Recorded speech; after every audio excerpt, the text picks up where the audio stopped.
Greetings, unsettled souls, and a welcome to the Correct Views.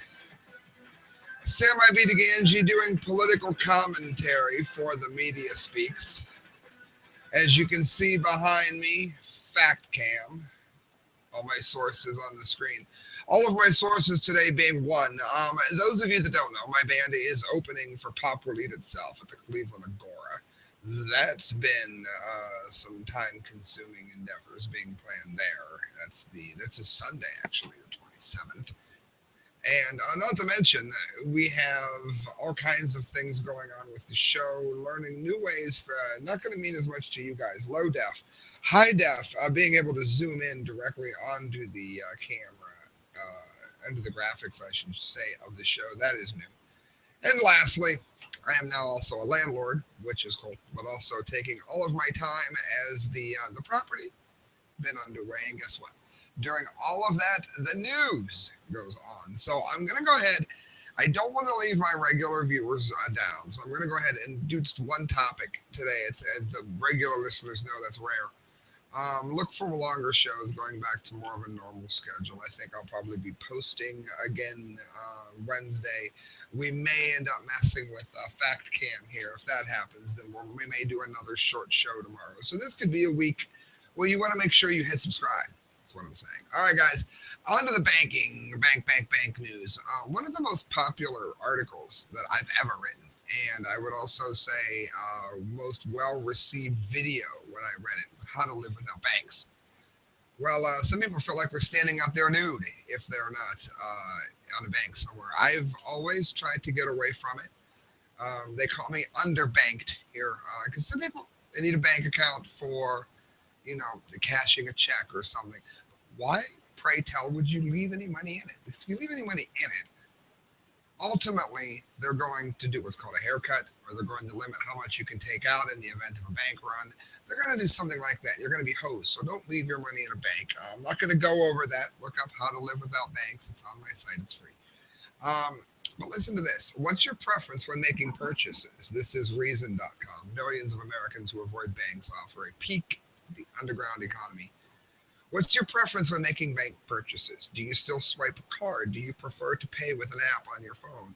Or are you one of those brave trendsetters trying to make a go of it by using Bitcoin for day-to-day purchases?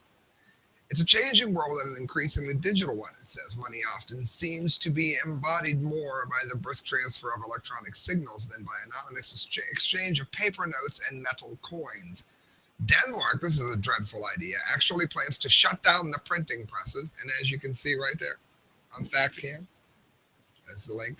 The physical ones don't expect money supply to suffer any restrictions, and some economists think everybody else should follow suit. Who uses stuff anymore, right? Well, except for the vast chunk of the population that actually prefers cash as the primary, if not exclusive, means of exchange. Many Americans happily and quietly avoid banks and trendy purchasing choices in favor of old-fashioned paper money. That'd be me.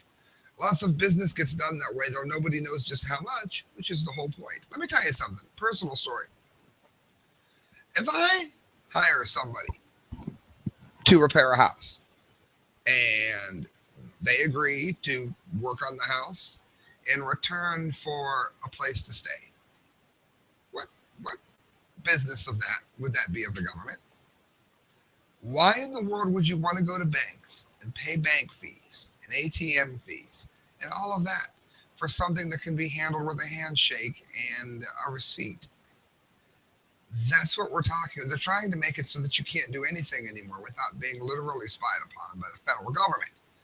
Last week, the Albuquerque Journal pointed out that over a third of households in the city either avoided banks entirely, that would be the unbanked, or else keep a checking account but do much of their business through cash, check cashing shops, pawn shops, money orders, and other alternative financial products. They are the underbanked.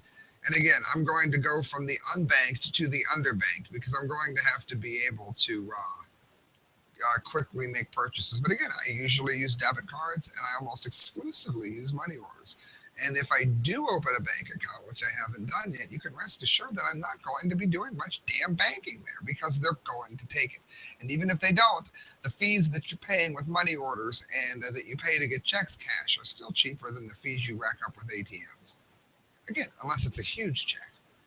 A few weeks later, the Kansas City Star reported a similar local situation with 12% of households and 45% of African American families completely avoiding banks. It is a growing phenomenon. Nationally, according to the Federal Deposit Insurance Corporation, it's the FDIC, 7.7% of U.S. households are unbanked and 20% are underbanked. Well, if more people listened to this show, I would like to double those numbers. If that was my legacy, I would be honored. Another 5.3% are unknown, and not having enough money to open an account is an understandable and widely cited reason to not do business with banks. Use of banks rises with income. Again, if you're cashing very large checks, but if you leave much money in there, the more money you have, the more they're going to take. A lot of people are afraid of Uncle Sam. Greg Levinson, president and CEO of Southwest Capital Bank, told the Albuquerque Journal.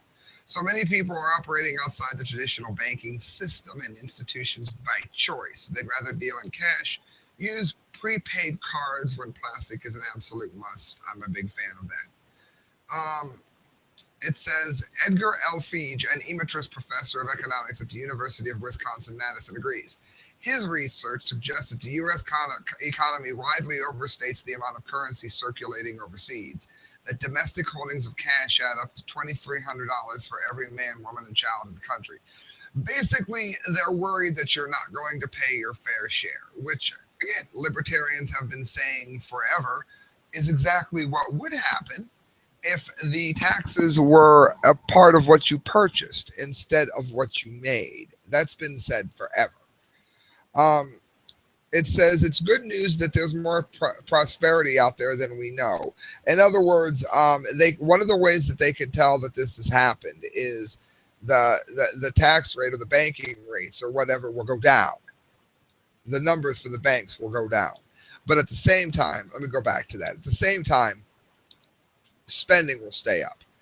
So it says, despite a sharp drop off in the labor participation rate, consumer spending has continued to surge. That means that it's a pretty fair bet, it says, who have managed to earn income in the shadow economy. There's nothing shadow economy about it. People tend to do business between them and someone else. They don't want to have everything scrutinized, everything coded with this, red taped with that. And that is why you're going to find more and more people banking less and less. So what am I saying here? There are ways to avoid putting your money in banks. There's ways to avoid giving your bank tons of money to use the ATM and to simply get at your own money. So I guess this video sort of works in tandem with how to live without banks. Go ahead, look it up if you haven't already. And again, consider it another correct views warning here in the early morning hours as I get ready to go to sleep. Make sure you take it as a warning because February always has a crash near the Shimata. If you don't know what that is, that's a whole other topic. But look it up, Shimata crash, you'll find it. Bad things everywhere. And if it's only somewhat bad, it's a good idea not to have your money locked up in some financial institution that you may or may not be able to get to when you need it. Was that February or September? September this month, the Shimata, and October. And then usually there's some kind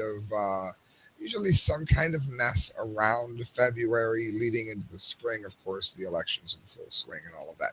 All right, friends, you're listening to the Correct View short one today. It might be a short one again tomorrow. I don't know. And then a regular show Wednesday. Good night, friends. God bless. And thanks for watching. Hit share, hit subscribe, leave a comment, and go to themediaspeaks.com. Good night, friends. God bless.